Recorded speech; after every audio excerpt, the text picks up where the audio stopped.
Ver. Juli, Bueno, y ahora sigo admitiendo mientras. dale, gracias. Y sí, empezamos formalmente la jornada de hoy para no demorarnos, ya son 10:05, así que les agradecemos a todos que nos estén acompañando. La jornada de hoy está organizada en conjunto con la Asociación Argentina de Economía Agraria, es una serie de jornadas que venimos organizando ya desde el año pasado. Esta es la tercera. Y para esto tenemos la colaboración del ingeniero en producción agropecuaria Martín Fraguío y la doctora Carmen Virasoro, ambos son directores de Carbon Group, que es una consultora argentina enfocada en los inventarios de gases de efecto invernadero y stock de carbono, así que va a estar enfocada en todo lo que es mercado de bonos de carbono.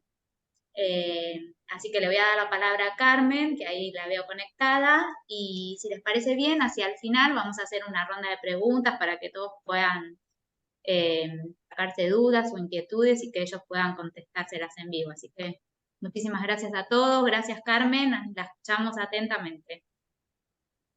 Buen día a todos. Es una alegría para mí compartir con ustedes este espacio. Mi aprecio, mi valoración a esta invitación a este grupo tan importante de profesionales bioagroindustriales de Argentina. El nombre también es muy evocativo del trabajo tan amplio que hacen y su alcance, y un especial agradecimiento a Daniela Medina Herrera, por cuya amable gestión estamos en este espacio. Gracias a todos, y la idea de nuestra reunión de hoy era primero recordar cómo se crean los mercados de carbono, luego avanzar un poco en el aspecto regional y mundial del estado del arte en este momento, de cómo se están eh, comercializando los bonos de carbono, y luego avanzar acerca de cuál es el peso que ha tenido en cada una de las reuniones internacionales, cómo ha ido avanzando este mercado. Vamos a presentar, un segundo por favor.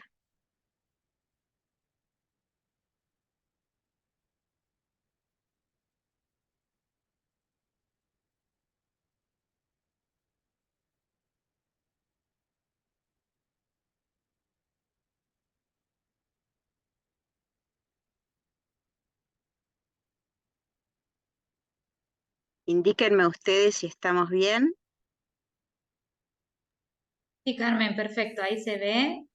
Faltaría ponerlo como en modo presentación, pero ahí lo estamos viendo. Perfecto. Muy bien, entonces vamos a hacer un pequeño recordatorio de cómo se gestaron los mercados de carbono, tanto a nivel regional como a nivel internacional. En 1992, empezamos por aquí abajo, se realiza la eh, Conferencia de Ambiente y Desarrollo en Río de Janeiro, donde se aprueban las los 5 convenios internacionales más importantes que están teniendo desarrollo actualmente, y uno de ellos es la Convención Marco de Cambio Climático, cuyo objetivo, y eso tenemos que recordarlo, es la estabilización de la concentración de los gases de efecto invernadero en la atmósfera. Bien, esa estabilización de la concentración de gases de efecto invernadero en la atmósfera estaba ya señalada por la comunidad científica como la causa del calentamiento global, hipótesis que fue siendo confirmada a través de las décadas.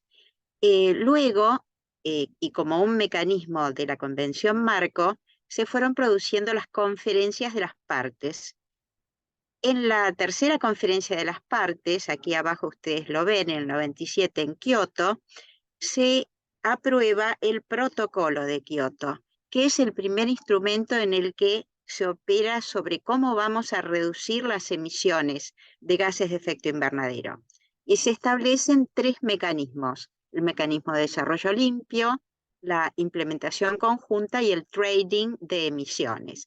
El que nos compete a nosotros es el mecanismo de desarrollo limpio, porque es el único en el que participaban los países en desarrollo, ¿sí? Como ustedes recordarán, el mecanismo de desarrollo limpio, una empresa o un gobierno de los países desarrollados coopera con un país en desarrollo para desarrollar un proyecto que reduzca las emisiones para beneficio de ambas partes.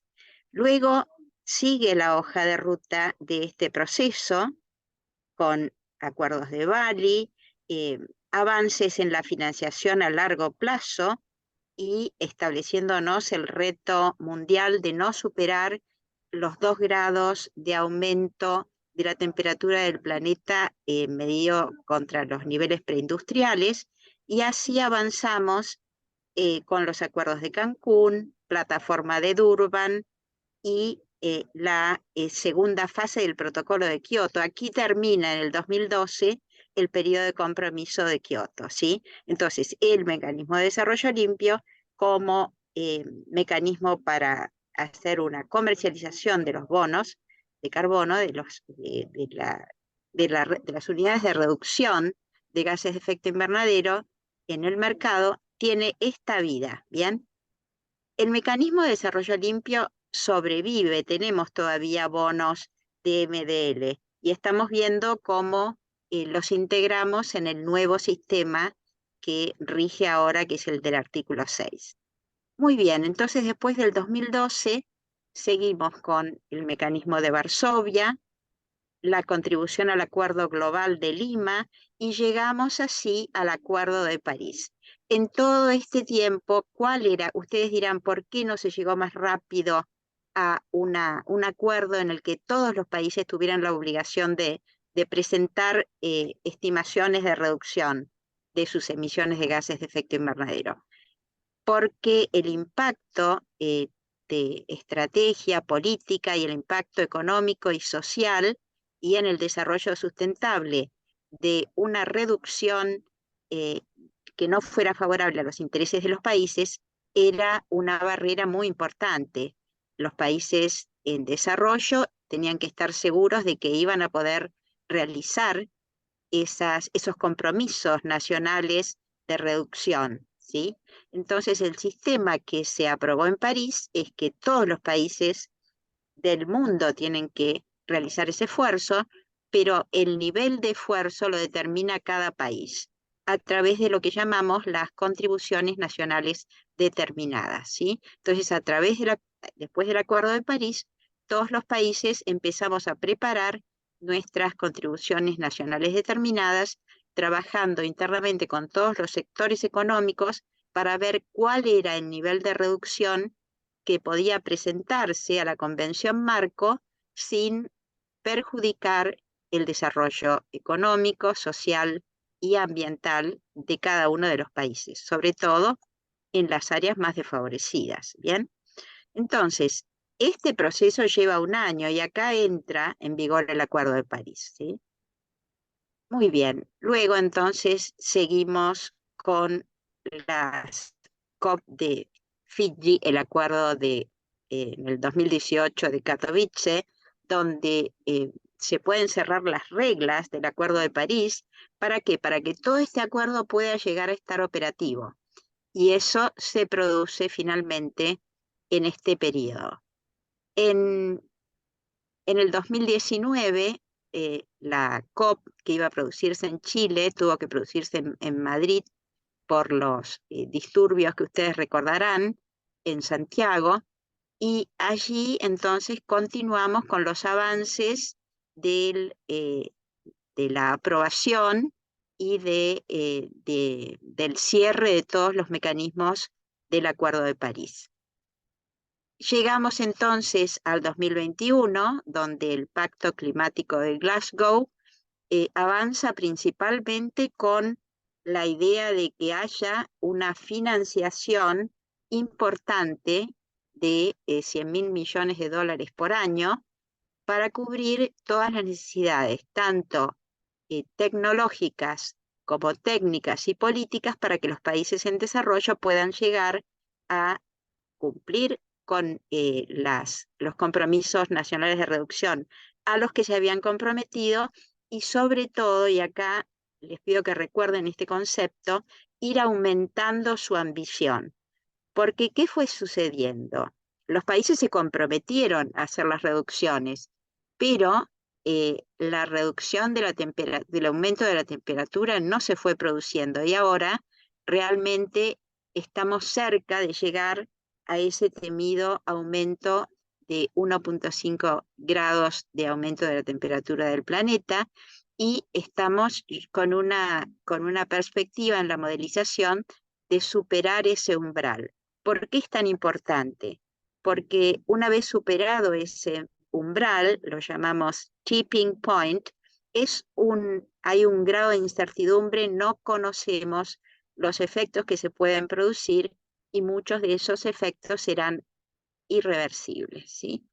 Ahora, ¿qué sucede con todas las pérdidas y daños que sufren los países en desarrollo por el cambio climático? Cuando, como ya se había negociado en Río de Janeiro, la responsabilidad es común. Todos los países tienen una responsabilidad en el calentamiento del planeta, pero las responsabilidades son comunes, pero también son diferenciadas, porque no todos los países han tenido el mismo grado de responsabilidad en la emisión de gases de efecto invernadero, ya que los países de menor desarrollo han emitido mucho menos. Entonces, ese concepto, el principio de responsabilidades comunes pero diferenciadas, es el sustento de esta idea que durante estas décadas que les fui comentando, los países en desarrollo fueron requiriendo, que es, además de los fondos que ya se estaban negociando para los países en desarrollo, que hubiera un fondo de pérdidas y daños que pudiera balancear todas las dificultades que tenían los países y que tienen los países en desarrollo, no tanto para mitigar los efectos como para adaptarse a los mismos. Por eso cuando llegamos a Sharm el Sheikh en el año pasado, en Egipto, hablábamos de que esa era la COP, tanto la COP de África, por su ubicación y por la importancia y potencial del continente africano, sino también porque ahora, después de todo este proceso que les he ido describiendo, ustedes verán que estamos en el momento de implementar. No podemos seguir en la etapa de diagnóstico o de periodos de prueba. Tenemos que empezar a implementar de una manera muy dinámica porque el proceso de aumento de la temperatura del planeta, los informes científicos del IPCC y demás, ya nos están advirtiendo que estamos muy cerca del punto que nos habíamos establecido, el aumento de 1,5 grados de la temperatura del planeta. Entonces, vemos así que teníamos unos créditos de carbono que solamente podían generarse en los países en desarrollo cuando estaban en alianza con un país desarrollado a través del mecanismo de desarrollo limpio. Pero ahora, después del Acuerdo de París, todos los países pueden desarrollar proyectos que reduzcan los gases de efecto invernadero. ¿Y de qué manera lo harían? ¿Y para qué? ¿Para qué desarrollamos? Perdón, tengo un problema de energía, que ya rápidamente lo voy a solucionar. Listo, gracias. Bueno, entonces les decía, ¿para qué entonces, cuáles serían los drivers por los cuales las empresas desarrollan proyectos y se alían con otras empresas para producir esos cambios, ¿sí? ¿Y qué son los créditos de carbono?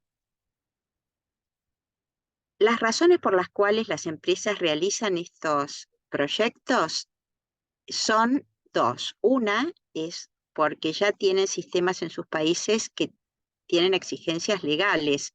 Son mercados de cumplimiento en los cuales ellos tienen una fijación de mínimos y máximos y tienen que cumplir con esa normativa. En los países en los que no hay ese tipo de sistemas de cumplimiento, está el mercado voluntario, es nuestro caso. ¿Para qué desarrollamos nosotros en Argentina los proyectos de cambio climático? Para generar un bien que es un bien transable, lo asimilamos a una obligación negociable o a una acción de una compañía que tiene un valor en el mercado, ¿sí? Y que ese crédito de carbono en el mercado voluntario va a tener un valor no solamente puesto por el inversor que quiere comprar ese crédito, sino también por la calidad del proyecto, ¿sí? Eso es algo que tenemos que tener en cuenta. Los buenos proyectos van a tener mejor precio en el mercado. Veamos entonces qué son los créditos de carbono, ¿sí? Como ya dijimos, son activos negociables, ¿sí? Y representan 1 tonelada de carbono o evitado o eliminado de la atmósfera. ¿Y cómo los creamos? A través de proyectos, ¿sí? Estos proyectos, como dijimos, pueden ser de mitigación o pueden ser de adaptación. Podemos desarrollar y operar proyectos que eliminan y reducen el carbono, ¿sí? Entonces vamos a tener una reducción de X número de toneladas de CO2 equivalente, y cada una de esas toneladas equivaldrá a un bono una vez que ha sido validado y verificado, ¿sí? Y también podemos adoptar prácticas e iniciativas que reduzcan deliberadamente las emisiones habituales, ¿sí? Por eso nosotros, cuando estamos en este ámbito, les pedimos que piensen que los proyectos de agro y agronegocios van a tener una plétora, un número importante de beneficios y cobeneficios. Y todos estos tenemos que ponerlos sobre la mesa y explicarlos a todas las partes interesadas, sobre todo a los productores que están involucrados en los procesos, en estos procesos. Porque los beneficios son económicos, sí, hay un precio en el mercado de cada tonelada de carbono que emitimos, pero también hay otros beneficios, que algunos son también económicos porque aumentan la productividad, otros son no económicos como la reputación, otros, y que cada vez están tomando más fuerza, son asegurarnos el acceso a mercados que están exigiendo cada vez más que cada tonelada de producto que nosotros vendamos tenga su medición de huella de carbono. Entonces ese es un beneficio comercial de asegurarnos continuar siendo proveedores de nuestros clientes más exigentes. ¿Por qué esto es importante? Porque todo proyecto de cambio climático y todo proyecto que va a generar bonos de carbono tiene obviamente una parte técnica importantísima basada en la ciencia. Ese es el know-how en el que nosotros nos basamos y que es tan importante porque hace la credibilidad. Pero también tiene el aspecto, la dimensión de la comunicación. Tenemos que comunicar a todas las partes interesadas en el proyecto cuáles son los beneficios económicos, no económicos.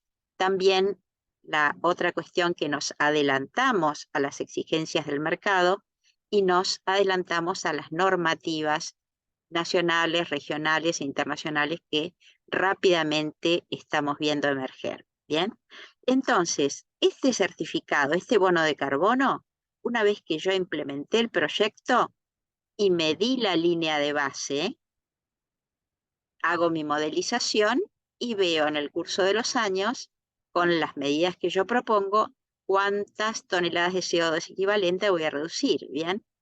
Tengo que asegurarme de que cumpla los riesgos y la adicionalidad, es decir, la condición importantísima que es un pasa no pasa, si el proyecto se hubiera realizado sin esta modalidad de generación de los bonos de carbono. Si se hubiera realizado de todos modos, el proyecto no es adicional, pero si el generar los bonos hace que ese proyecto sea viable, entonces sí es adicional. Muy bien, entonces yo luego vendo esos créditos de carbono cuya robustez científica y técnica ya he asegurado con la validación y la verificación, Y ese producido, nosotros lo que estamos viendo es que vuelve a reinvertirse, ¿sí? Entonces, este es el círculo virtuoso de la inversión climática, ¿sí? Que genero bienes, bienes al ecosistema porque reduzco la concentración de gases de efecto invernadero, genero recursos económicos y esos recursos económicos van a ayudar a mejorar mi gestión, la operación de mi compañía. Y además, como ustedes sabrán, hay un efecto de demostración también. Mientras más proyectos exitosos vayan entrando al mercado, el número de productores que empieza a tener curiosidad y a preguntar y a interesarse en cómo pueden ser ellos también actores en este mercado va a ir aumentando.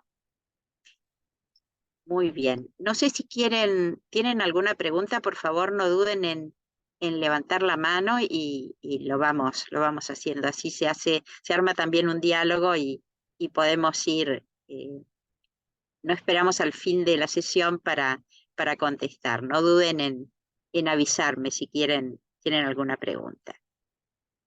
Muy bien, entonces acá lo que tenemos que recordar es que lo que queremos nosotros es monetizar los beneficios que tiene para el clima nuestro proyecto, ¿sí? ¿Para qué los quiero monetizar? Además de por lo obvio, para hacerlos visibles, para poder replicarlos y sobre todo escalarlos. El potencial de proyectos de acción climática en la Argentina es enorme y en la medida en que se los perciba como proyectos viables y rendidores en varias dimensiones, como dijimos, va a haber más réplica y más escalabilidad.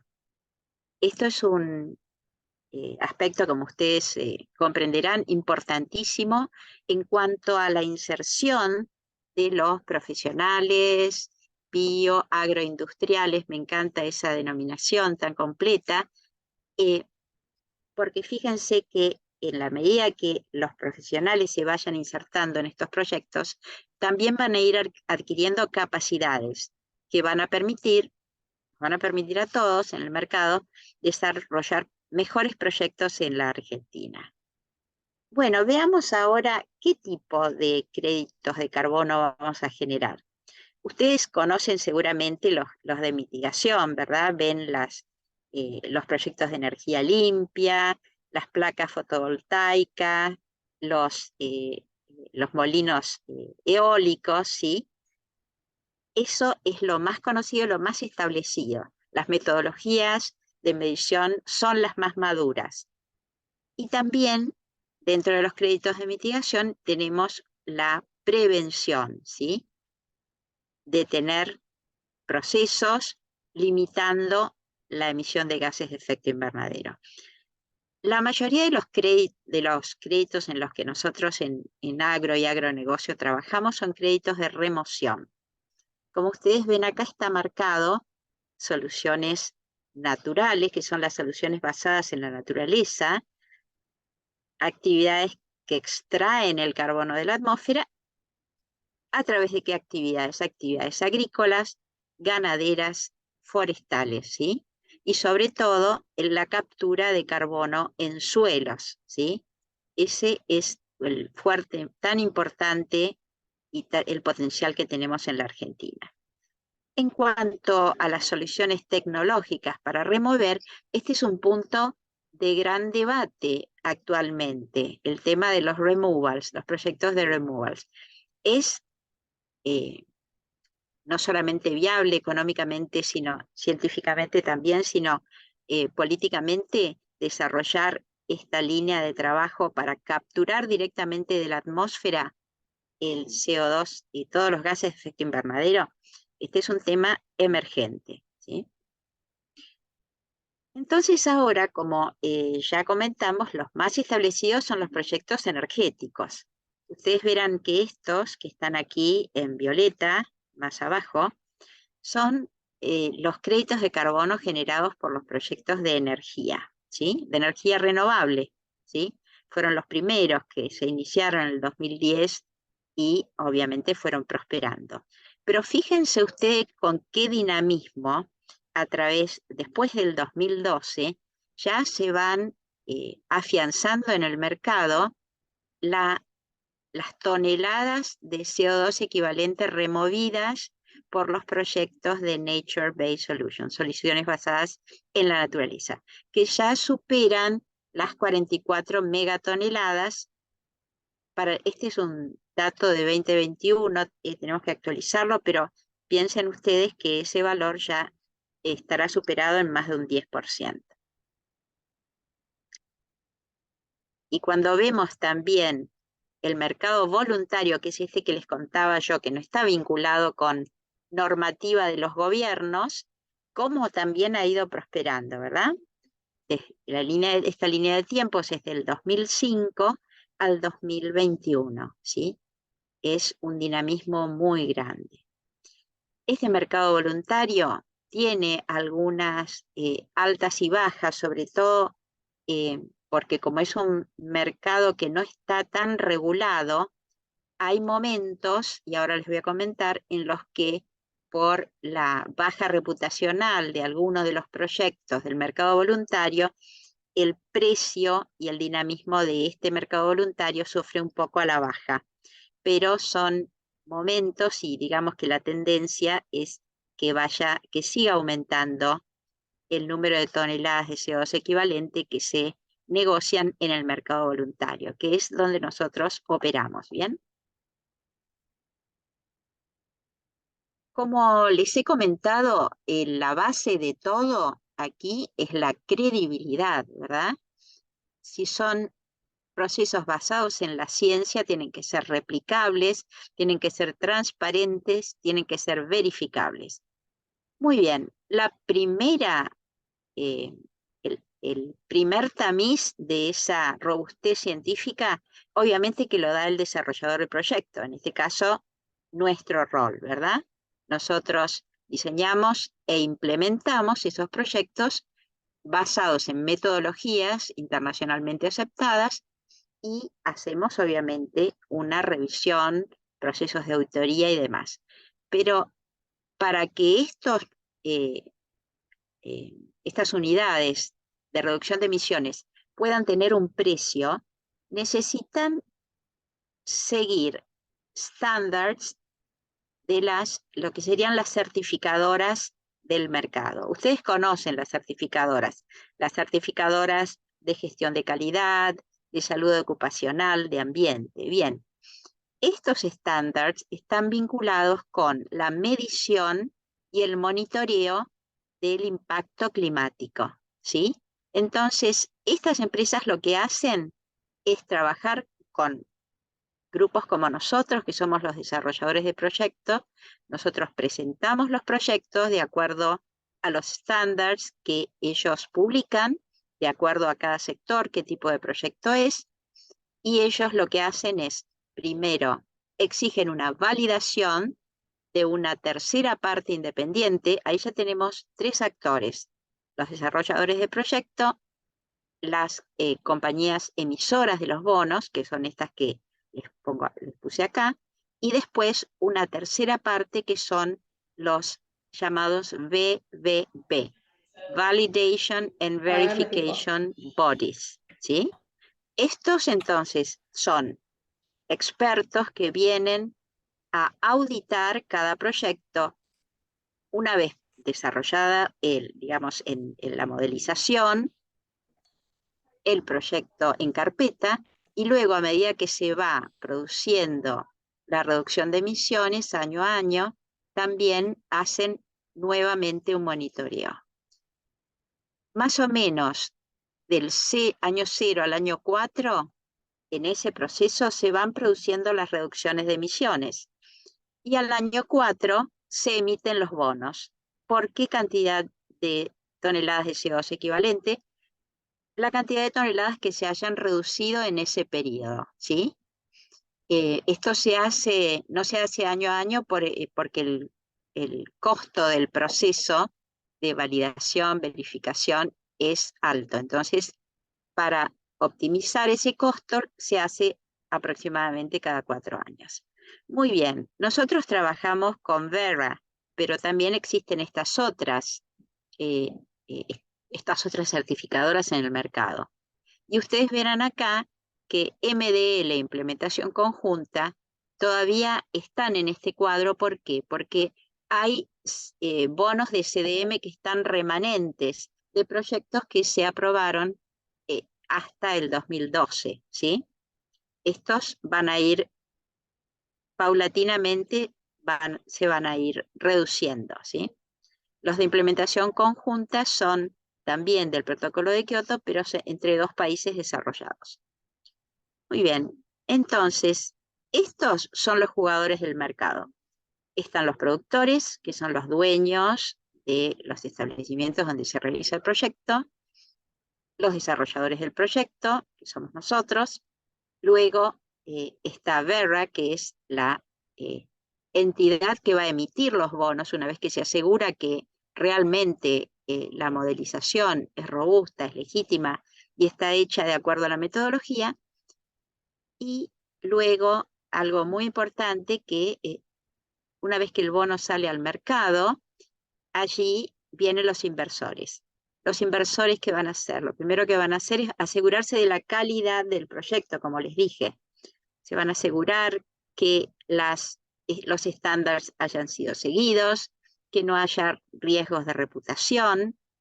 Esto va a audiencia pública, cómo es la reputación de los dueños de las compañías, hay alguna objeción por parte de grupos, tal vez de comunidades locales o de pueblos originarios, o algún problema legal o político que esté en un lugar destacado en el análisis de riesgo.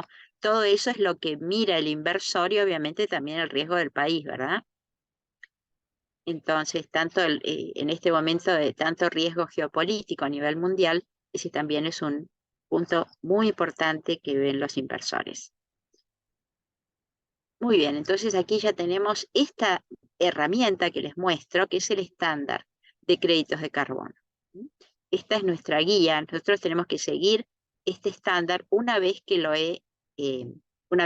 hemos seleccionado. ¿Hasta acá alguna pregunta, algún comentario? Perdón, han aparecido varias preguntas en el chat. No se escucha muy bien, perdón. No, decía que hay varias preguntas en el chat. No sé si las van a pasar después o si las van a ir resolviendo ahora. Un momentito, por favor, que voy a verlas. Porque yo no las estaba viendo hasta ahora, perdón.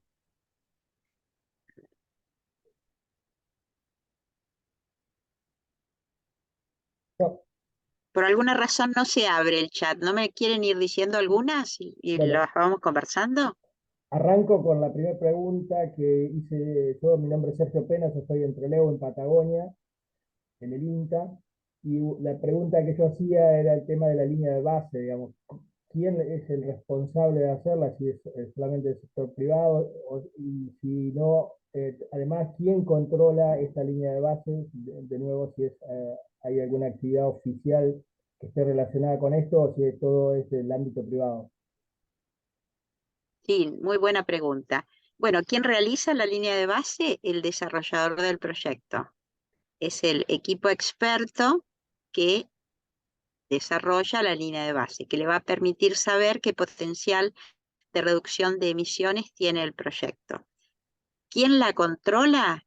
Primero, por una cuestión de gestión de riesgo interno, hay un control interno. Y después lo controla el validador, que es el auditor externo que exige Verra, que tiene que venir, estudiar el proyecto, a veces va a hacer visita a los sitios y estudia la carpeta de proyecto que se presentó a Verra y ve si hay alguna no conformidad. Si hay una no conformidad, hay que corregirla antes de que continúe el proyecto. Ese sería un primer control. Una vez que fueron pasando los años, antes de emitir las unidades verificadas de reducción, que son los bonos, viene de nuevo el verificador, ¿sí? y hace un reporte de verificación. Entonces ahí tenemos otra instancia de control. Y en cuanto a cuál es el rol del gobierno en el mercado voluntario, por cierto que los gobiernos pueden intervenir también en el mercado voluntario, pero lo que nosotros estamos viendo es que principalmente son empresas privadas las que desarrollan los proyectos en alianza con los desarrolladores de proyectos. ¿Alguna otra? A ver si acá parece que sea. Sí, Carmen, si te parece, yo te voy leyendo algunas preguntas que hicieron en el chat. Eduardo preguntaba, ¿en Argentina hay alguna reglamentación formal legal? Y si no es así, ¿cuál sería la documentación de referencia?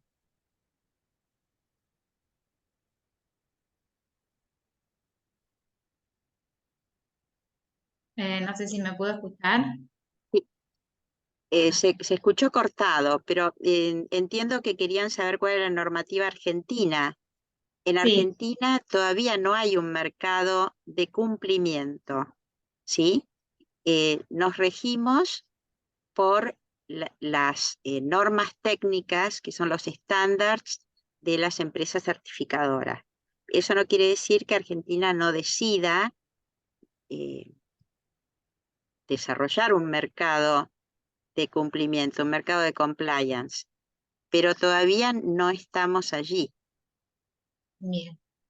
Perfecto. Después Gabriela nos decía, ¿cuál es la escala de los proyectos? ¿Podría mencionar algún ejemplo concreto en nuestro país u otros países de América Latina? Sí, la escala de los proyectos, luego mi colega Martín Fraguío les va a dar más información, pero Bien, la escala de los productores con los que nosotros estamos trabajando van de 5.000, 20.000 hectáreas y más, ¿sí? Lo que pasa es que muy pequeños productores eh, tienen más difícil el ingreso porque los costos de desarrollo del proyecto son más altos, ¿sí? Pero a partir de un proyecto de 20.000 hectáreas en adelante, perfectamente se puede desarrollar un proyecto. Y bien, después también mi colega les va a hablar sobre los proyectos agrupados, que es cómo trabajamos con varios proyectos de pequeña escala. bien. No sé cómo estamos con los tiempos. Sí, Demos una pregunta más, así podemos avanzar y veo que Martín ya puede entrar. sí, Martín pudo entrar, así que si te parece, Martín, ¿nos escucha bien? Quizás podemos continuar con la presentación y hacia el final hacemos otra ronda de preguntas. No sé, Martín, si Perfecto, nos si están de escuchás. acuerdo, cómo no. A ver si está por ahí porque tuvo esta mañana Sí, algunos... acá. Ah, ahí Sí, lo tenemos. ¿me escuchan? Sí, Sí, lo escuchamos bien. dale. Sí, el problema que tengo es que hace 10 minutos o ya hace como media hora se me murió mi computadora. Ay, no. Así que sí, un bajón. Y estoy tratando de conectarme por otra, pero se ve que no es gran cosa, ¿no? Yo no sé si ustedes no pueden compartir mi Sí, presentación sí, y sí, yo me sí. conecto desde acá, desde el celular, que me parece que va a Sí, ser más práctico.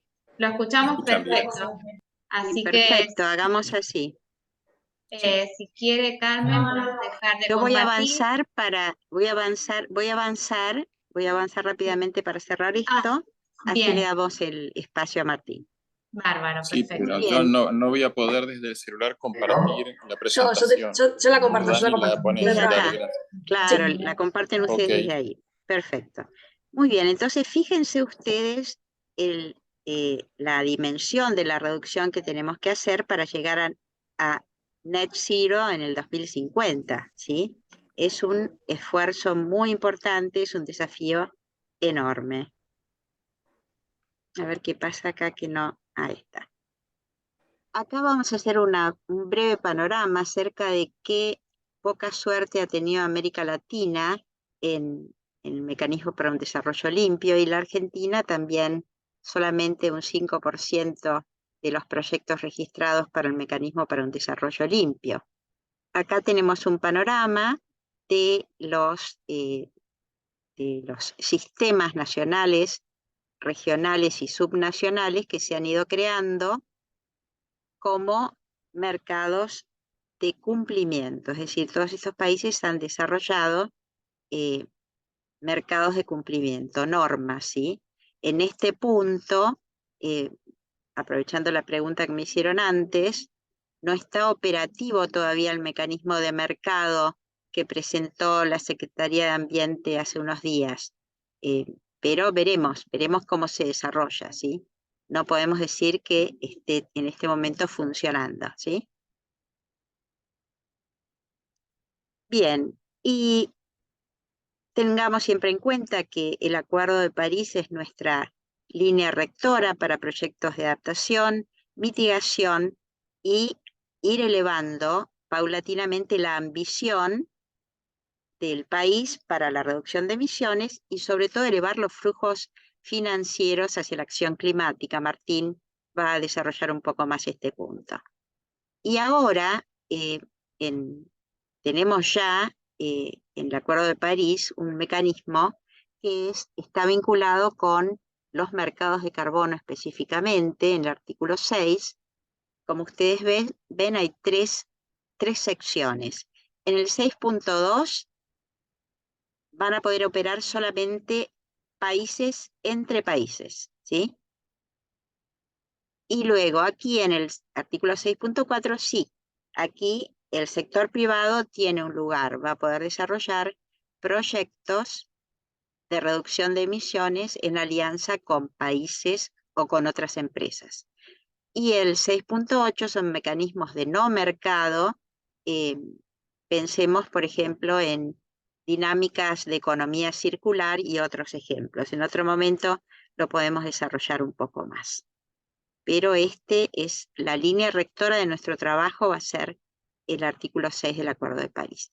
Lo que yo les mencionaba recién es que hay altas y bajas en el mercado voluntario. Por ejemplo, hubo unas publicaciones sobre la no robustez de la metodología de estándares de deforestación y eso produjo una baja en el mercado para este tipo de proyectos, pero por eso es un ejemplo de cuán importante es el riesgo reputacional, ¿sí? Cerremos viendo brevemente qué se va a debatir en la COP28, ahora en Dubái, del 30 de noviembre al 12 de diciembre.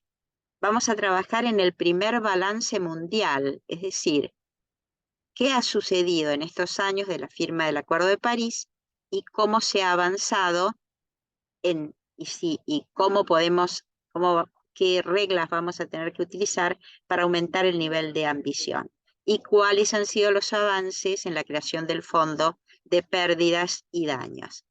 Y les comparto aquí los cambios de paradigma que se plantea el presidente de la COP, que son acelerar la transición, transformar los acuerdos de financiación, punto clave, el tema de que todos los procesos tienen que estar centrados en las personas y en la naturaleza y garantizar la inclusión.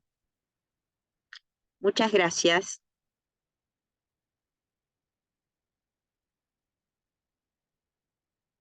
Me dijiste Gracias, algo, Carmen.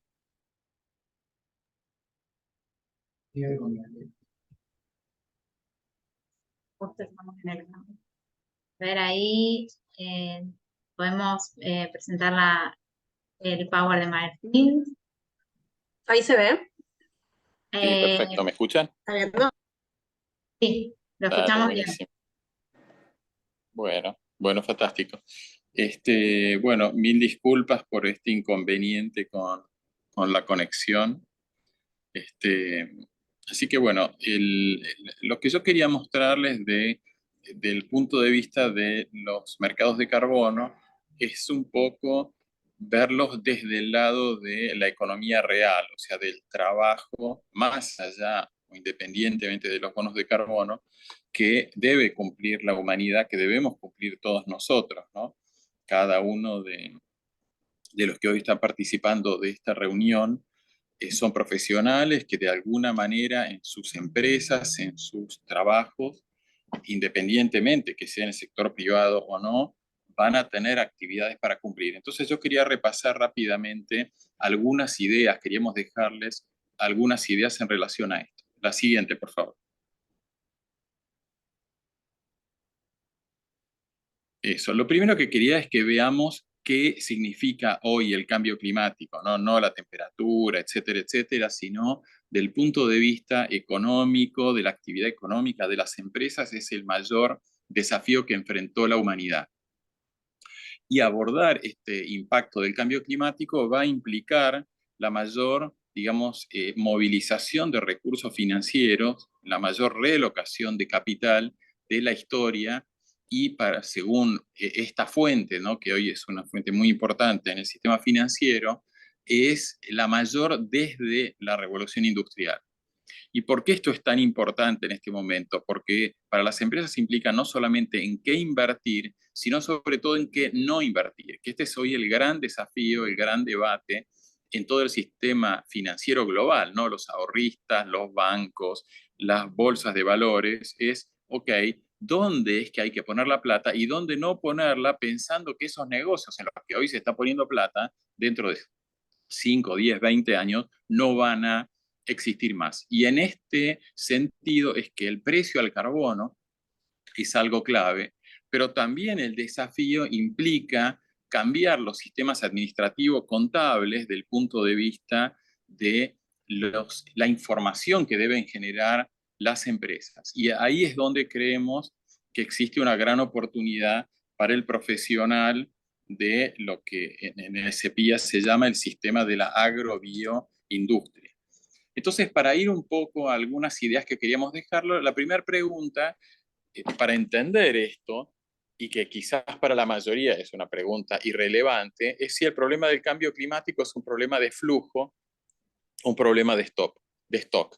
Y lo planteo porque hace poco en un grupo de WhatsApp donde hay expertos de primer nivel, discutimos este tema y me sorprendió ver gente de gran trayectoria pensar que en realidad el problema que tenemos como humanidad está en el flujo, ¿no? Entonces, ¿qué significa el flujo? Bueno, las emisiones, los inventarios nacionales, las huellas de carbono, etcétera. ¿Qué significa stock? Acumulación en la atmósfera. Y veamos unos cuadritos, la siguiente, por favor, que nos van a mostrar alguna idea de esto y que nos van a servir después para entender cómo es que se va a financiar lo que vamos a hablar en un momento. La siguiente, por favor. Gracias, Dani. Acá lo que vemos, y les recomendamos mucho esta fuente, ¿no?, que es el Global Carbon Project, es quiénes son los países emisores. Y si miramos a la derecha, ven que China hoy es el gran emisor, con lo cual podemos decir, China es el gran culpable, China tiene la culpa y es el que tiene que hacer el trabajo más grande. Si vemos las emisiones de China de hoy comparadas con las de Europa o comparadas con las de Estados Unidos o con la del resto del mundo, y vemos que China es mucho más importante, con lo cual podríamos decir, bueno, listo, China, ponete las pilas, déjate de hinchar, porque todos los demás en el fondo estamos a la cola. Esto es si nosotros pensamos que el problema del cambio climático es un problema de flujo. El que más emite hoy es el que tiene la mayor responsabilidad hoy y hacia el futuro. Pero veamos la siguiente, por favor. En esta lo que vemos en realidad es la otra visión del problema, que es la del stock. O sea, el problema del cambio climático que tenemos hoy y hacia el futuro no está basado en lo que emitimos hoy, sino está basado en la acumulación de dióxido de carbono, de CO2, en la atmósfera, porque el calentamiento se da por un efecto de stock, o sea, de la acumulación, y todas las emisiones que ocurren día a día se siguen acumulando, ¿no? Se supone que el CO2 se mantiene en la atmósfera por hasta aproximadamente unos 1000 años. Y entonces acá cuando vemos, si vemos de abajo para arriba, vemos que China en realidad es importante, pero la acumulación que lleva China hasta hoy, esto es la última publicación de este grupo de científicos del IPCC de primer nivel mundial, vemos que China comparado con Estados Unidos, con la Unión Europea, y bueno, la verdad es que es bastante poco relevante. Si nosotros hacemos el número acá, lo que nos da es que Estados Unidos, Europa, y si a Europa le sumamos Reino Unido y Rusia, que son claramente dos países europeos, cuyo desarrollo viene, fíjense la línea de tiempo, esto arranca en 1850, son el responsable más o menos del 70% de las emisiones. Y el otro 30%, podemos discutir viendo este cuadro si es 70 o 65, y el otro 30-35% es todo el resto del mundo, incluyendo China y la India. Con lo cual, la declaración de Río, que es el primer acuerdo, y eso se fue ratificando en todos los acuerdos después, incluyendo el Acuerdo de París, dicen responsabilidades comunes pero diferenciadas. Diferenciadas por la responsabilidad de cada país, de cada región, en el stock de CO2 que hoy cuelga sobre nuestras cabezas. Adelante, por favor. En la última publicación agregaron además este cuadrito, porque este grupo de trabajo, hoy liderado inicialmente por Corinne Lecker, hoy por Friedrichstein, muestra esto. Y si vemos las emisiones de Estados Unidos y a las de Europa le sumamos Rusia y Reino Unido, nos damos cuenta que estos países, digamos, ¿no? Los de la industrialización primitiva o primaria desde la revolución industrial, bueno, tienen un volumen de responsabilidad en el cambio climático realmente muy grande. Y el resto del mundo, que venimos emitiendo menos y haciendo lo que podemos, bueno, nuestra responsabilidad es mucho menor. Entonces vamos a hablar ahora, adelante, por favor.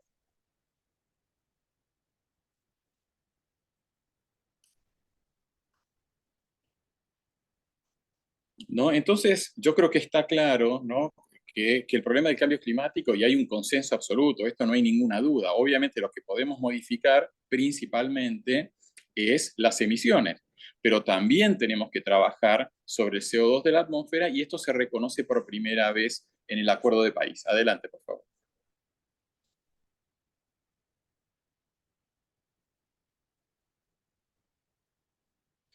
Este tobogán, posiblemente muchos de ustedes lo hayan visto, pero es un tobogán que surge, ¿se acuerdan? El Acuerdo de París es un acuerdo que no fija niveles de emisión, no dice tal país tiene que emitir tanto o menos o bajar sus emisiones en tanto. Lo que dice el Acuerdo de París es hay que mantener la temperatura por debajo de 2 grados y tratando de apuntar lo más posible a 1,5 grados. En 2018 se publica un trabajo del IPCC, que para mí es el mejor trabajo en toda su historia, que es el informe de 1,5 grados. Entonces, en el informe de 1,5 grados, el IPCC plantea varios escenarios. Este que ustedes están viendo, en realidad, es sobre la base de todos esos trabajos, pero hecho desde la principal organización empresaria del mundo, que es la Cámara Internacional de Comercio, es ICC. ICC tiene 45 millones de empresas socias. Esas 45 millones de empresas de manera directa emplean a más o menos unas 1.000 millones de personas, con lo cual es un montón de gente del planeta, y está en unos 150 países o un poco más. Entonces, como vemos, este desafío que tiene la humanidad es algo fenomenal, porque desde el año que se publicó hasta 2050, el sector de energía, industria, edificios y transporte debe llegar a cero. El sector alimentario, que es el que está en amarillo, ¿no? Donde dice food, tiene que cumplir con la demanda de inclusión en la clase media, de aumento de la población mundial, que todos nosotros conocemos muy bien, pero no puede aumentar sus emisiones proporcionalmente. Obviamente estos, digamos, los sistemas naturales generan emisiones, con lo cual se acepta que este sector va a seguir teniendo emisiones. Y por último, la franja verde clara, que son los recursos naturales, donde está la deforestación y otro tipo de emisiones que hoy el ser humano hace de los suelos. Sí, buenísimo, gracias Dani por usar la flechita. Debe transformarse de un sector que genera emisiones a un enorme sumidero. Porque sin ese sumidero, que es toda la parte verde oscuro, que está abajo del cero, digamos, es donde debemos poner todo ese excedente de CO2 que fuimos acumulando en la atmósfera de los seres humanos y que se sigue acumulando cada vez que se quema 1 kilo de combustible fósil o, bueno, las otras fuentes. Esto, como ustedes se imaginarán, por eso al principio decíamos que este es el desafío de relocación de capital, de inversión y de desinversión más grande de la humanidad. Y desde ese momento, desde 2018, mejor dicho, en los últimos 2 años, 2021, 2022 y 2023, se vienen publicando algunos trabajos, que ahora vamos a ver algunos, muy interesantes sobre qué significa esto desde el punto de vista de la inversión. Adelante, Dani, por favor. Entonces, en este cuadro, que es de una publicación de McKinsey, que está ahí abajo, ustedes van a tener esto, así que van a poder tener acceso, hay como un resumen de los principales trabajos donde se estima cuánto es la necesidad de inversión mundial que tiene la humanidad, que tiene que hacer la humanidad en actividades donde antes no se invertía, ¿verdad? Que son las actividades vinculadas con el cambio climático. Para tener unos números en la cabeza, esto está en lo que en inglés se llama trillion o trillones de dólares, que en castellano en realidad son billones, ¿no? Pero a veces se confunde 1.000 millones con billones, entonces yo prefiero usar trillion porque da la idea de una cifra realmente fenomenal. Para tener una idea, el Producto Bruto Mundial, que está más o menos en 80 trillion, y la inversión bruta mundial está en 24 trillion. Entonces, para tener un número, veamos, en la columna de la izquierda están las fuentes. El GFANZ es una alianza que se presentó en Glasgow, la G es de Glasgow, que reúne a los principales bancos y bolsas del mundo. La segunda es la Agencia Internacional de la Energía.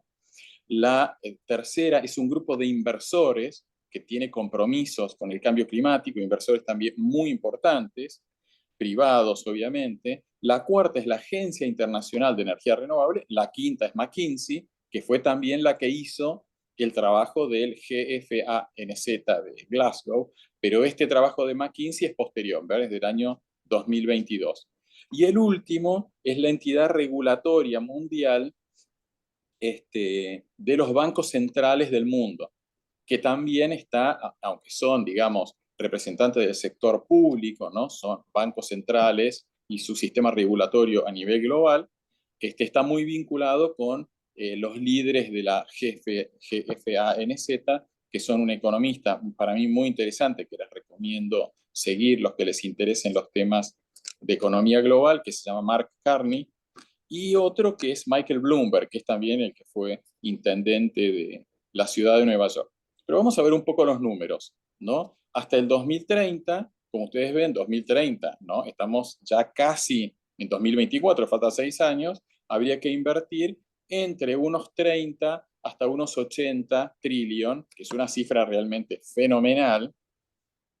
Y si lo vemos hasta 2050, los números van desde 275 en el trabajo de McKinsey, que es el que vamos a ver ahora, que a mí es el que más me gusta porque soy naturalmente optimista y creo que el mundo va a ser un cambio de una escala tal que las inversiones, la generación de empleo y la generación de riqueza y de inclusión de personas en todo el mundo va a ser realmente fenomenal.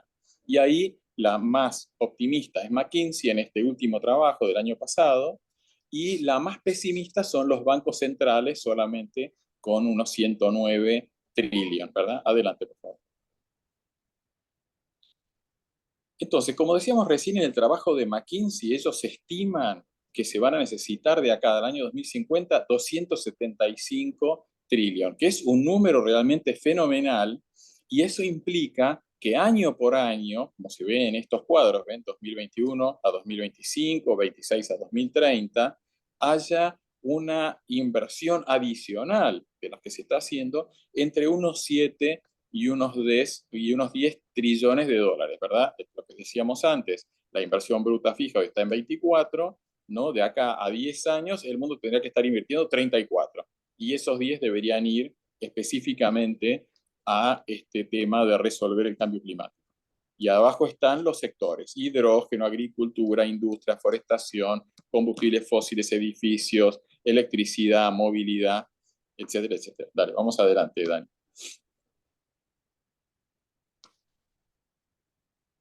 Pero yo uno de los temas que quería dejarles hoy, y creo que es algo en el que debemos trabajar todos los habitantes, ¿no? Tanto los que ocupan funciones públicas como funciones institucionales, ¿no? Como en asociaciones como el Consejo profesional de ingeniería agronómica o cámaras empresarias, asociaciones de productores, tiene que ver con esto.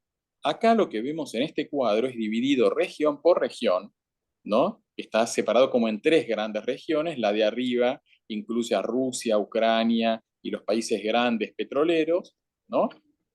El segundo grupo incluye a la India, África subsahariana, Latinoamérica y el resto de Asia. Y en el tercero, podríamos decir que es el grupo de los países como más desarrollados, incluyendo a China, ¿verdad? Europa, Estados Unidos, Australia, China, Japón.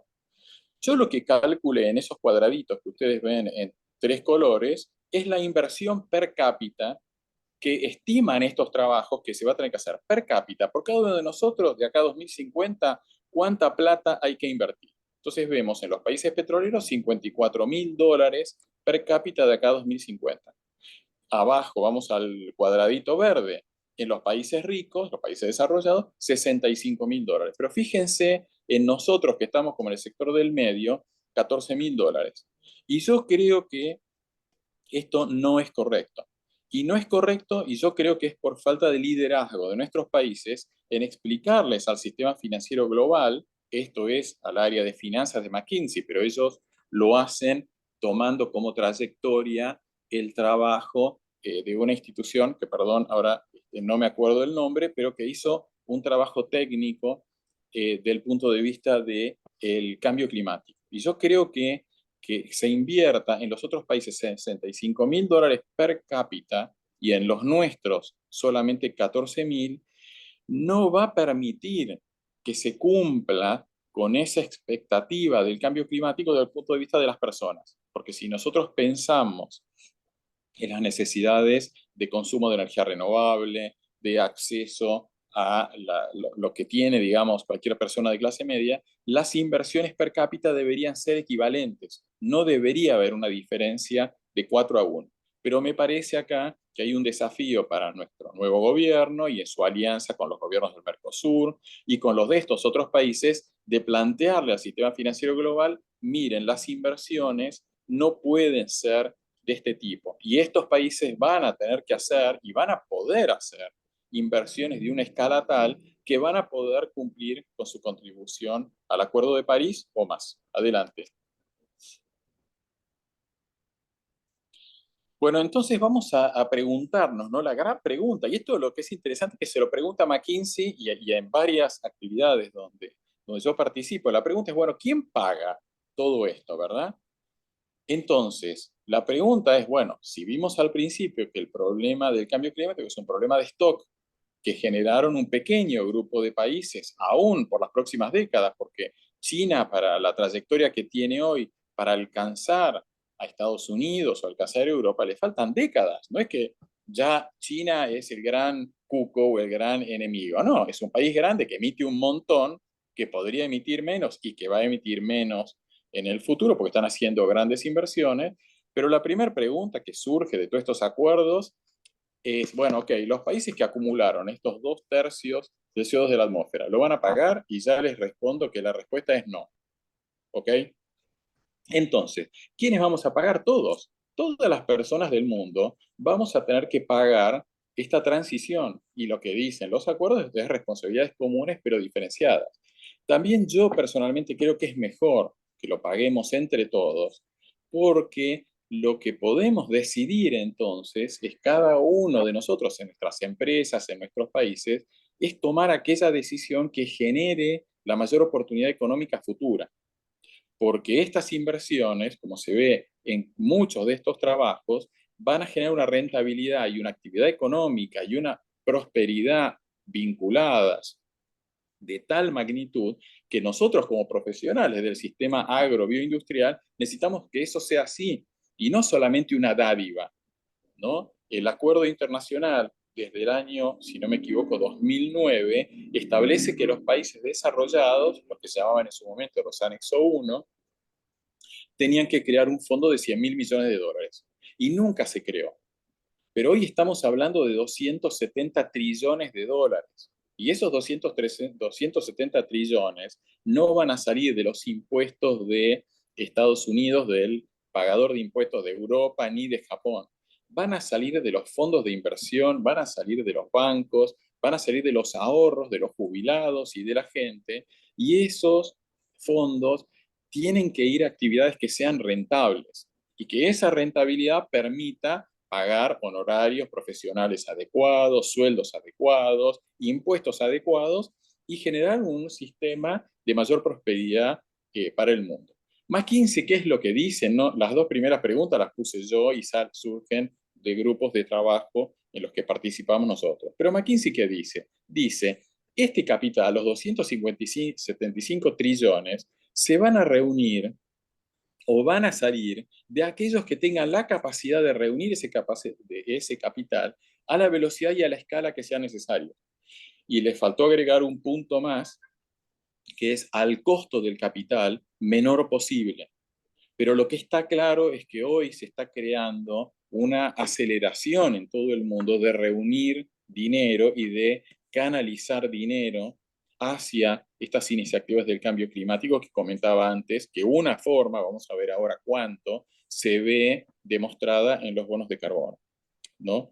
Bueno, obviamente también en todos estos documentos se habla del tema de la equidad y en función del historial de las emisiones y también de la capacidad de pago, donde esperemos que la Argentina sea un país que disponga de los recursos necesarios porque tenemos un ecosistema, si tenemos necesidades de restauración de ambiente, que estaría buenísimo disponer de los recursos. Adelante, por favor. Bueno, la pregunta entonces es, ok, hay un montón que se debe invertir, hay un montón que se debe dejar de invertir, pero ¿cómo es que se decide en qué invertir y en qué no? Entonces está claro que hay que hacer un análisis de costo y beneficio adecuado, eso lo hace cualquier empresa, cualquier institución para decidir en qué pone sus recursos, pero lo que está claro es que esto debe incluir las externalidades negativas y positivas. Las negativas son las emisiones de gases de efecto invernadero a la atmósfera y las positivas son aquellos beneficios, ¿verdad? Aquel secuestro de carbono que hace un árbol, que hace un suelo, ¿no? O la mitigación de emisiones que ocurren a partir de poner un molino eólico, un parque solar o cualquier otra tecnología, una planta de biogás, etcétera, etcétera. Entonces, ¿cómo se determina ese precio de ese costo, ¿verdad? De una tonelada emitida o de una tonelada secuestrada. Bueno, esa es la función o una de las funciones. Yo entiendo que esa es la función principal de la existencia de los mercados de carbono, que es poder fijar los precios de manera competitiva. Adelante, por favor. Entonces, vamos a hablar un momento de la visión que hay hoy del mercado de carbono. Entonces, de esas necesidades de inversión que tiene la humanidad, entre un 5 y un 10% se va a negociar en los mercados de carbono. Aunque el resto, el otro 90-95%, va a tomar como referencia ese precio para estimar y para poder monetizar eso, digamos, ese perjuicio ambiental, esa externalidad negativa o ese beneficio ambiental. En Argentina, obviamente, tenemos algunos ejemplos en nuestro sector agropecuario de mercados que sirven como referencia de precios, ¿no? Sin necesidad que se comercialice el 100% de esos productos, porque eso generaría un costo adicional. Entonces, ¿para qué sirve este 5 a 10% en los mercados de carbono? Porque esto va a garantizar que las inversiones se van a hacer al mejor costo posible, porque se va a, digamos, medir de manera adecuada o lo menos imperfecta posible cuánto es el costo de una externalidad negativa y cuánto es el valor, el precio de una externalidad positiva, ¿verdad? O sea, la operatoria en un mercado de aquellos que están dispuestos a invertir en cosas positivas y aquellos que no están dispuestos a invertir, pero que necesitan bajar sus emisiones, es donde se determina de la mejor manera posible cuánto vale esa tonelada de carbono y de qué manera esa se internaliza en los balances de las compañías y en digamos, en los documentos económicos financieros para la toma de decisiones. Adelante.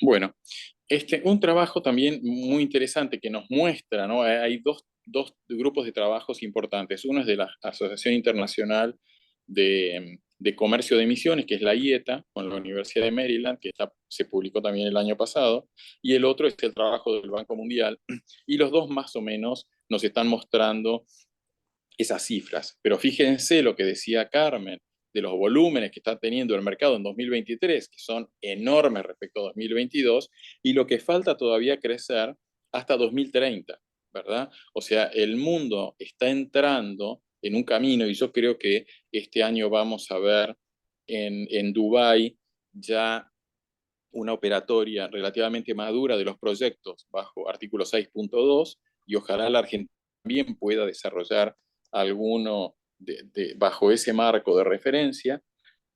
Y yo creo que ya a partir del 1 de enero toda la transición del mecanismo de desarrollo limpio al artículo 6.4 va a estar bastante establecido. Es posible que la COP se extienda un par de días para poder cerrar esto, pero hay, sobre todo desde el sector privado, una visión muy fuerte y una gran vocación este año para que ese, digamos, marco de referencia tan importante se cierre, y que eso también permita que los proyectos del mercado voluntario tengan una alternativa de mayor valor, ¿verdad? Al poder combinar, ¿no?, la, digamos, priorización del sector público con, o sea, que serían los proyectos bajo el Acuerdo de París, bajo el artículo 6.4, con algunos proyectos del sector privado, del mercado voluntario, que son siempre como de mayor avanzada.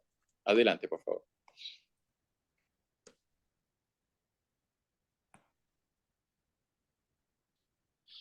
Pero yo quería, hoy hablamos de la Agencia Internacional de la Energía, y quería dejarles un foco porque el CEPIA también tiene, digamos, bastante injerencia en los temas de energías renovables y sobre todo en los temas de bioenergía.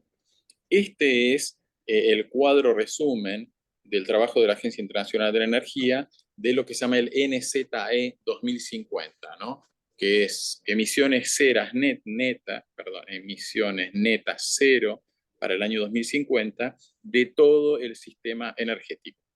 Y yo quería que pongamos un pequeño foco, ¿no?, como decimos al principio en el debate de stock versus flujo, acá también un pequeño foco en lo que significa la bioenergía hoy, ¿verdad? Hoy la bioenergía es el doble que toda la energía solar, eólica e hidro del mundo, la bioenergía, pero eso incluye la biomasa convencional o antigua. Pero si nosotros vemos los números de la agencia al año 2050, y la agencia fue siempre una entidad muy petrolera, con lo cual estos números son los más pesimistas de todos los escenarios, lo mismo para el año 2050, la bioenergía se mantendría en el 20% de la matriz energética global, y sería equivalente a la energía solar. O sea, las dos primeras en aporte de energía en el año 2050 serían solar y bio. Luego estarían la eólica con 16%, hidro con 6%, y obviamente los combustibles fósiles en volúmenes menores, digamos. Pero creo que cuando nosotros pensamos en la transición que debemos hacer desde el sistema agro-bioindustrial, no es solamente lo que debemos hacer en los ecosistemas o en la agricultura o en las fábricas de alimentos o en el consumo de alimentos. También tenemos que pensar que nuestro sector ocupa hoy y va a ocupar en el futuro un rol central en las inversiones y en la transición energética. Y creo que también para la Argentina, en esta nueva etapa, el rol de la bioenergía, ojalá también lo veamos con el potencial que tiene. Adelante, por favor. En este sentido, quería mostrarles un cuadrito de un trabajo que hicimos en la Academia Nacional de Ingeniería, ¿no? Como ustedes se imaginarán, la Academia Nacional de Ingeniería, hay poca gente del agro, creo que estoy yo solo. La mayoría es gente que viene, sobre todo en lo que se llama el Instituto de Energía de la Academia, que lo preside el ingeniero Oscar Viñart, que fue presidente de Dow, una persona muy importante y una gran trayectoria empresaria a nivel mundial, y el que preside la academia es el ingeniero Manuel Solanet, que fue secretario de Finanzas de la Argentina, pero también con una gran trayectoria en distintas industrias, y él el que creó una fundación que se llama Fundación Libertad y Progreso. Y en este cuadro, lo que nosotros hicimos en ese trabajo de transición energética de la academia es tratar de mostrar de qué manera, si la Argentina desarrolla vaca muerta a gran escala para poder exportar un volumen, muy importante de gas natural, ese gas podría ser exportado a través de los mercados de carbono con emisiones cero, y que los países que lo reciban paguen un poco más, nos ayuden a restaurar nuestros ecosistemas, a recibir. Entonces elegimos para este trabajo 6 metodologías. La primera es la metodología de deforestación evitada, y lo que nosotros planteamos es, bueno, de lo que viene ocurriendo con la deforestación, a esas personas que hoy siguen deforestando, pagarles en un 80%, o sea, no frenar la deforestación en un 100%, pero por lo menos en un 80%, y eso generaría por año 37 millones de bonos de carbono de acá hasta el año 2050. La segunda es otra metodología vinculada también con los bosques y los ecosistemas naturales, que sobre todo se refiere al fuego, el daño por fuego son 8 millones. El tercero tiene que ver con la agricultura y la ganadería y otros suelos, ¿no?, de ecosistemas naturales, que es el secuestro de carbono en suelos. Y acá lo que tomamos es el nivel medio de los 3 escenarios que se hicieron en los trabajos que seguramente ustedes ya conocerán, que publicó el gobierno argentino, y que Guille Peralta, que es uno de los directores y socios de Carbon Group, participó el año pasado. El cuarto es la disminución de las emisiones entéricas de ganado vacuno, que sería pensando en mejoras en la nutrición y en el uso de algunos aditivos nutricionales para mitigar emisiones.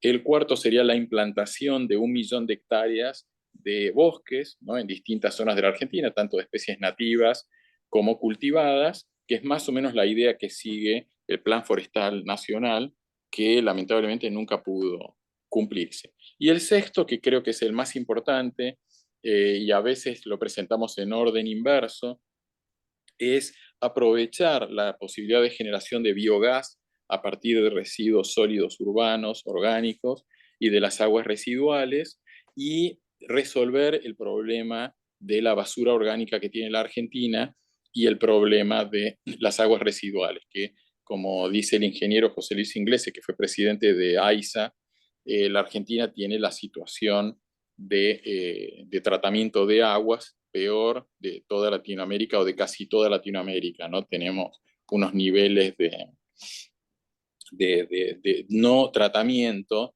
que son completamente inaceptables. La siguiente, por favor. Esto en total nos da, ven, 131 millones, y con esos 131 millones de toneladas de CO2 equivalente transformadas en bonos de carbono, la Argentina podría exportar 164 millones de metros cúbicos de gas natural por día en forma de gas natural licuado, o de lo que nuestros clientes decidan, ¿no? Quizás nuestros vecinos como Chile o Brasil también buscan comprar gas libre de emisiones. Pero es un trabajo que queríamos hoy compartir con ustedes para mostrar qué potencial también podría tener para la Argentina al conectar un recurso natural tan importante como es el gas de vaca muerta, que es un combustible que el mundo sabe que va a usar durante la transición, aunque sepamos que en 2050 todo eso va a quedar en cero, con toda nuestra capacidad de nuestros ecosistemas, incluyendo nuestros residuos orgánicos. Adelante, por favor. Bueno, entonces para cerrar, ¿no? Todos los sectores de la economía tienen que hacer un replanteo económico, financiero, estratégico completo. Todas las empresas se tienen que repensar y reorganizar. Estos, como vimos, de 100 a 270 trillones, no hay ningún antecedente en la historia de la humanidad. Y los mercados de carbono van a ocupar un rol importante, entre el 5 y el 10%, y van a ser clave para poder elegir correctamente en qué invertir y en qué no invertir, porque esto ayuda a que la transición sea el costo más competitivo. Acá no es cuestión de tirar la plata, sino de usar la menor cantidad de plata posible y usarla correctamente, que eso es uno de los problemas que hoy no nos da el tiempo para discutir, pero creo que es algo en lo que nuestros países tienen que trabajar para que los recursos financieros vayan a donde generan el mayor beneficio ambiental y no solamente en un esquema de proteccionismo meterlos tranqueras adentro, ¿verdad? El sector agropecuario, como vimos recién, el sistema agrobioindustrial, tiene una de las mayores oportunidades, desafíos y responsabilidades, porque debe bajar sus emisiones, pero también cuidar estos sumideros que disponemos en los suelos, en las forestaciones, en los campos naturales, en los bosques, ¿no? Que tiene una capacidad enorme y la humanidad los necesita, ¿no? Y también pensando, ¿no?, en el rol de las organizaciones profesionales como el CEPIA o de las organizaciones empresarias, ¿no? Algunos de ustedes se acordarán de digamos, mis años en Maizar y cómo intentamos desde ese tipo de organizaciones que reúnen productores, técnicos, científicos, profesores, empresarios de todo tipo, trabajar en una adecuada comunicación y posicionamiento de la contribución, ¿no?, y el beneficio ambiental que estamos haciendo, ¿no?, que podemos hacer a través de los suelos y de la biomasa, y sobre todo siempre rescatando también el rol de la producción animal y el rol de los rumiantes en nuestros ecosistemas, ¿no? Porque esto nos ayuda a lograr el máximo precio, ¿no?, de productos a lo largo de la cadena de valor y también de esas emisiones evitadas, que es lo que en la jerga de la huella de carbono se conoce como el debate hoy del alcance 3, o el Scope 3, que es el gran debate atrás de todo esto y que de alguna manera va a apoyar el desarrollo de mercados de carbono y obviamente la aparición de sistemas de contabilidad cada vez más complejos, pero obligatorios, ¿no? Y como lo que queríamos con ustedes es que creemos que los profesionales, ¿no?, de este sector tenemos una enorme responsabilidad y también una oportunidad. Bueno, muchas gracias por su paciencia y por la atención. Gracias. Bueno, muchísimas gracias, Martín. Qué bueno que lo pudimos llevar adelante. Salió bárbaro, se lo escuchó muy bien. Así que si le parecen, Gracias. abrimos como una ronda de preguntas. Quieren habilitar los Dale. micrófonos. Hay preguntas en el chat, pero el que quiera aprovechar este momentito, unos minutitos, que los tienen a Carmen y a Martín ahí conectados, así que aprovechen. Ahí la veo también a Gabriela Dale. conectada. Valeria Vitale tiene la mano levantada. Valeria, Laura. sí, adelante. Bueno, buenos días, muchas gracias, muy interesante. A ambos expositores, agradecerles su tiempo y su compartir de saberes. Bueno, yo desde el campo de la economía pesquera, que muy difícilmente trato de seguir se podría decir, aprendiendo del tema. No tenemos en semejante país con 7.000 kilómetros, no tenemos prácticamente la forma de educarnos, ¿no?, en esto y de meternos, pero sí tengo muy en claro que tenemos gran parte en el mundo de mar, y no escuché en las exposiciones que hablen de la importancia de las algas tomadoras de CO2, porque los gases van a parar por efecto de decantación al mar. Así que me gustaría continuar en contacto con ustedes, porque como yo estoy tratando de poner valor, porque me quedé con lo que dijo la primera expositora de monetizar los beneficios de nuestros proyectos. Y bueno, siendo economista, es muy difícil monetizarlos, y más cuando trabajamos en proyectos ambientales. Así que, bueno, me quedó esto de que hablaron mucho de los gases, siendo la pesquería parte de la agroindustria. Me gustaría poder continuar con ustedes porque no vi nada en cuanto a lo marino, y es muy importante. Claro, totalmente. Sí, sí, hoy cuando uno piensa en las algas, obviamente las algas vienen del mar, pero en realidad las inversiones más grandes es el uso de algas en ambientes confinados con inyección de CO2 y atmósferas saturadas de CO2. Y ahí hay muchísimos proyectos en el mundo, proyectos, hay un montón de industrias, ¿no? De eso, los bioreactores, ahí manda Débora. Pero me parece que lo que vos comentás es algo muy importante, ¿no? Que es la restauración de los ecosistemas marinos y la integración del punto de vista del cambio climático, porque encima, a medida que fue aumentando el nivel de CO2 en la atmósfera, los ecosistemas terrestres reciben un beneficio, ¿no? Que es la fertilización por CO2. Al aumentar el contenido de CO2 en el aire, las plantas crecen más, hay más secuestro de carbono en las plantas, aumenta el contenido en los suelos, etcétera, etcétera. Pero en el mar el efecto es contrario, ¿no? Hay acidificación, hay un montón de problemas. Sí, pero Y además, encantado. sí, además, para complementar lo que dijo Martín, tengamos en cuenta que un 93% del valor acumulado en la atmósfera es absorbido por los océanos, ¿sí? De modo que eso es un efecto enorme porque, como vos sabés, las olas de calor marina se van a incrementar, se espera en más de un 50%. Y el otro punto que quería sugerirte, Valeria, que también no dejemos de tener en cuenta toda la revolución climática que se está produciendo en el transporte marítimo. Es realmente impactante, e incluso el compromiso económico de la OMI de más de 4 billones de euros en los próximos 2 años son inversiones de un volumen realmente muy importante y que van a transformar el transporte marítimo de cargas en breve plazo. Bueno, muchas gracias y ya agendé sus emails. Muy amables. Muy bien. Gracias, Carmen y Martín. Ahí, Joaquín, también tenías la mano levantada, creo que eras la persona que seguía. Hola, ¿qué tal? Hola, Martín. Martín fue director mío de tesis en la maestría. Estás silenciado, Martín. Qué bueno verte, Joaquín. Che, un placer, ¿eh? Felicitaciones. Bueno, Hacía muchas rato que no nos gracias. veíamos. Justo mañana tenemos una Sí. reunión con un grupo de alemanes que viene del CAITE. Ah, qué Sí, interesante. Bueno, me sí. alegro. Quería consultar, vi que hay algunos profesionales de distintos grupos por ahí con los que comparto que están en un equipo de trabajo con el gobierno que va a asumir. Ajá. ¿Hay algún lineamiento respecto a las emisiones, el trabajo con Naciones Unidas, etcétera? ¿O se va a reducir el mercado de carbono en Argentina? Porque se infería por la campaña que como que el cambio climático no iba a ser prioritario, pero no sé si hay alguna novedad sobre eso.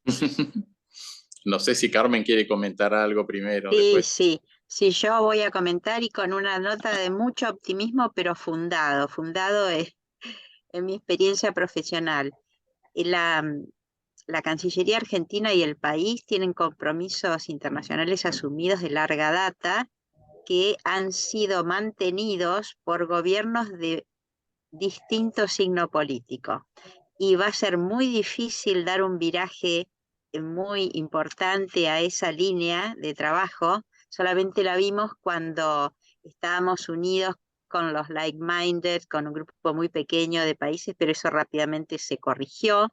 Así que, Joaquín, yo te daría una opinión que veremos cómo después se concreta, y yo confío en que el nivel de profesionales que se convoque va a dar una opinión seria, correcta, y para que Argentina se integre nuevamente al concierto de las naciones, también en este tema tan importante en el que va la supervivencia de la humanidad.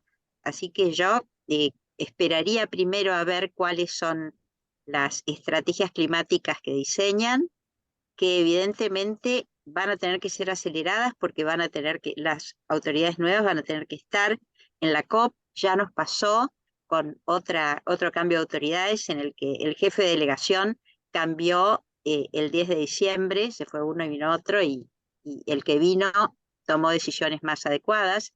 Así que tenemos ese problema, es un problema de timing.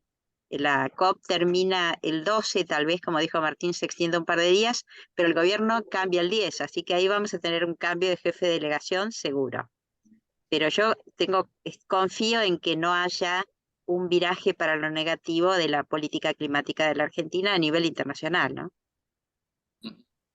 Sí, yo también soy súper optimista. Nosotros, este trabajo que yo les mostraba recién, los dos cuadritos, ¿no? De exportación de gas natural, compensando esas emisiones con inversiones en los ecosistemas, se lo presentamos a Rodríguez Chirilo, que es el líder, ¿no? No se sabe qué cargo va a cumplir, y a otras personas de su equipo, y para ellos el tema de los bonos de carbono era algo prioritario para la Argentina. Así que creemos, y en ese sentido creo que el equipo que hoy está en la Secretaría de Ambiente, ¿no? En el Ministerio de Ambiente, hizo un excelente trabajo, que el documento que se publicó de los mecanismos de mercado por el gobierno argentino hace poco, es interesante y creo que deja una base muy razonable para poder trabajar en ese sentido, que es uno de los pilares de, digamos, de esas inversiones necesarias que se tienen que hacer. La Argentina necesita hacer inversiones en todos los sectores, entonces mejor hacerlas aprovechando estos nuevos instrumentos, ¿no? Creo que vimos en los últimos años que muchas veces antes las necesidades de recursos del Estado, lo que se decidió fue poner más impuestos a la exportación, más trabas a la exportación, más dificultades para producir, y eso la verdad que no ayuda, ¿no? O sea, para hacer inversiones lo ideal es dar las condiciones bajo los requerimientos que hay hoy, que son cada vez más complejos, ¿no? Y cualquiera que quiera invertir y acceder a estos instrumentos va a tener que cumplir con un montón de metodologías y de reportes de alto nivel. Así que yo soy re optimista, Joaquín. Bueno, muchas gracias. Tenía la duda porque, por ejemplo, con Renovar, Sí. no sé si se cumplió que le iban a pagar en 20 años en dólares y que no se podía especificar o se terminó especificando, porque supuestamente había una triple garantía ahí del Banco Mundial, el Banco Central y no me acuerdo qué más. ¿Puede ser? No Sí, sé cómo claro. terminó eso.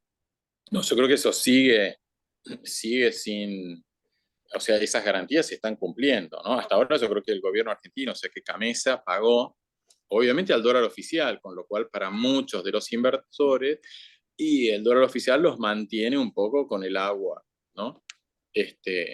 Pero igual creo que la Argentina se está manteniendo y no creo que el nuevo gobierno incumpla ese tipo de acuerdos, ¿no? Veremos, veremos, pero yo creo que se viene una transición energética para la Argentina súper interesante y muy importante para nuestro sector. Bueno, muchísimas gracias. Ahí Maiko también tenía la mano levantada. Maiko, adelante. Bueno, muchas gracias Martín y Carmen y todos los Dale. amigos del CEPIA. La verdad que muy interesante la charla. Yo tengo dos preguntas bastante distintas.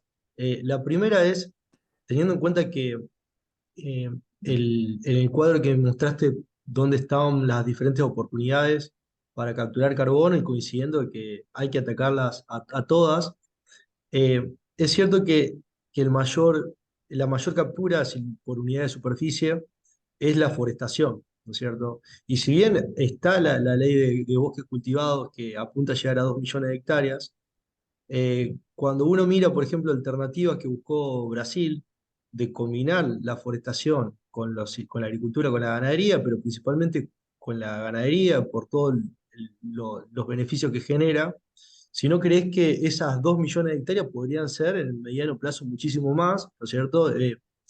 También potenciando la ganadería, digamos, por todos los efectos que generan en cuanto a bienestar animal y digamos, gran parte del consumo energético que tienen los animales es para disipar calor y la gran parte de la ganadería que tenemos nosotros la tenemos en el centro norte del país.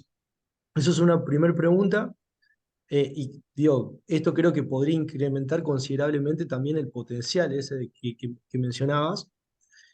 Y la otra, ya yendo bien a temas de mercado, si considerás que eh, diferentes situaciones de tensión que vivimos en el mundo, como por ejemplo que escale el nivel de violencia por, no sé, por guerras o lo que fuera, puede llegar a frenar el financiamiento que hay justamente a este tipo de bonos y de alguna manera hacer tambalear un mercado que está incipiente, que es expectante, pero que tiene su poco tiempo de madurez todavía, ¿no? Sí, adelante, Carmen. Sí, yo quería comentarte también que los proyectos de bosque de monte nativo también son una oportunidad interesante que no la dejes de lado en la identificación de proyectos. Pero para los temas de ganadería, Martín es el experto. Sí, pero volviendo al tema de la ley, ¿no? De bosques cultivados. Lamentablemente, yo nunca trabajé en el sector, pero lo que veo es que la madera en Argentina no vale nada, ¿no? No, no, o sea, la tonelada de leña es como ¿no? Tiene un valor realmente ínfimo. Sí, Entonces, yo no sé si sí, la cadena de valor... Ah, perdón, adelante, adelante. no, te iba a decir que la verdad que lo que es leña como biomasa energética sí es bajísimo el valor. Lo que está empezando a valer cada vez más y se recuperó en los últimos años el precio de la madera de calidad aserrable que incluye manejo, ¿no? Poda, raleos, Claro, etcétera. claro, exacto. Claro, pero cuando vos decís, bueno, yo de un árbol, no sé, el 30% es madera de calidad cerrable y el resto no vale prácticamente nada porque no hay industrias, ¿no? que lo demanden o que lo valoricen, me da la impresión que quizás hay algunos aspectos, y lo hablamos con el equipo del gobierno futuro, digamos, que es dentro de las leyes de energía renovable incluir el calor. Porque hasta ahora toda la legislación de energía renovable estuvo dedicada solamente a la electricidad renovable. O sea, las empresas están obligadas a tener un porcentaje de electricidad renovable, pero nadie permitió que sus calderas o que su demanda de calor también pueda ir a ese balance. Y yo creo que una de las cosas que va a hacer el nuevo gobierno es eso, también modificarlo y permitir. Y yo creo que eso va a hacer que la biomasa transformable en energía, o sea, todos esos residuos, y yo creo que eso va a aumentar la posibilidad también del sector forestal de poder cumplir y de tener una parte de eso que vaya a bonos de carbono y que vaya a ese volumen que planteábamos nosotros en nuestro trabajo, que muchos me decían, no, pero qué barbaridad, ¿cómo 1 millón de hectáreas si la Argentina podría sembrar 20, 30 millones de hectáreas de bosques cultivados? Pero yo digo, bueno, si nunca pudimos cumplir con ningún plan forestal, no vayamos a pensar cualquier cosa, tratemos de poner algo que sea conservador, que sea moderado, ¿no? Y creo que me parece a mí, yo lamentablemente nunca trabajé en el sector, pero me parece que hay un potencial muy grande en esto que estás comentando, de rearmar esa cadena de valor, los productos de alto valor que tengan los mercados. Obviamente los vemos en los CIS y todos esos, los productos de eucaliptos realmente son espectaculares hoy. Y cuando uno ve los aserraderos con la maquinaria, te das cuenta y ve en el campo también espectacular. Pero me parece que está faltando que todo el resto del árbol tenga valor, porque inclusive estuvimos en Concordia este año y seguimos viendo las quemas, aún de las forestaciones mejores, de los aserraderos mejores, un año después de levantado, lo que quedó se quema todo. Gracias, Martín. Ahí Luis también tiene la mano levantada. Luis, quiere habilitar el micrófono. Ahí lo vemos. Dale. Gracias. Gracias, Carmen y Martín. ¿Qué tal, Luis? Yo me estoy iniciando en el tema, trabajo con bosques. Ajá. Solamente una reflexión a lo que comentaba Valeria respecto a los mares y las algas. Una cosa son los grandes sumideros del planeta, como las plataformas marinas, los bosques, y otra cosa serían los mercados de carbono. En el caso de los mercados de carbono, deben garantizar la adicionalidad, deben demostrar que la existencia de los proyectos de carbono son los que generan una adicionalidad, ya sea por una producción, por un manejo tal mejorado, por una restauración o mismo hábitats como lo tienen ustedes. Eso primero. Y hay que diferenciar dos cosas que lo dijo Carmen, que es el mercado de carbono voluntario y el mercado de carbono regulado. Entonces, cuando dicen Argentina y el nuevo gobierno, soy optimista también, La realidad que lo que yo creo, y ustedes, vos, Carmen y Martín, que están más en el tema, creo que el mercado de carbono voluntario no va a parar. Y Argentina tiene una potencialidad terrible. Sí, En el caso enorme. del mecanismo este de bosques, que se lo denomina por su sigla en inglés en la POLU, los de bosques son lo que si uno dice resultados y tiempo de accesibilidad son los que mayor ventaja da en el planeta. Es decir, porque más rápidamente uno puede llegar a conseguir esa remoción o esa reducción rápidamente. Pero las situaciones como la describiste vos, Martín, en realidad. Vamos a hablar ahora de bosque nativo y plantación en todo el país, no solamente en Mesopotamia, una gran referencia para el país, el sector más desarrollado. Eso es lo que creo que el mercado regulado, y eso es una sensación que tengo ahora yo y espero que se dé ahora con este gobierno. Ha habido iniciativas de este gobierno que dejan una estrategia nacional del uso del mercado de carbono, que la copié ahí del Ministerio de Ambiente, creo que la citaron ustedes también en el chat. Pero yo creo que a través de las provincias me parece que va a empujar al país un poco a tener quizás un mercado regulado, y ya como tenemos un impuesto al carbono, lo tenemos en el país, pero no se redirecciona a potenciar proyectos de remoción y reducción, quizás lleve al país a tomar medidas nacionales, ¿no? Como tener un mercado argentino de, de incentivo a la reducción, remoción. Y solamente para terminar el ejemplo de emisiones, está avanzando en un mecanismo jurisdiccional con Berra también, muy interesante, muy interesante. Los estándares son muy exigentes y a veces muy difíciles de entender, pero quiero decir que a través de la provincia me parece que Argentina va a empujar un poquito a un mercado nacional regulado y a mejor regulación. Y gracias por la charla, muy interesante. Y no Gracias. dejes de tener en cuenta, Luis, los bonos azules también, como otra alternativa de comercialización y de identificación de proyectos. Gracias, Luis. Sergio, ahí tiene la mano levantada. Te escuchamos. Sí.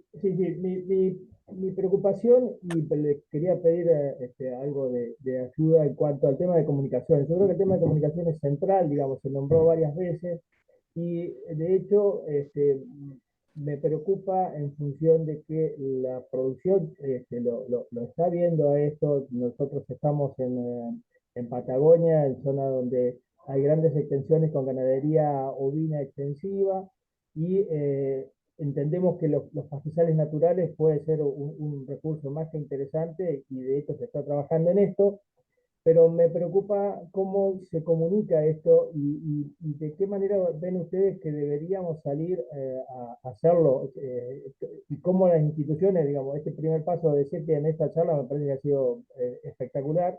Lo digo, ¿cómo seguimos con esto? ¿Cómo comunicamos todo esto? Gracias. Gracias, Sergio. Bueno, ahí lo escuchábamos un poquito bajo, no sé si Carmen y Martín alcanzaron a escuchar bien.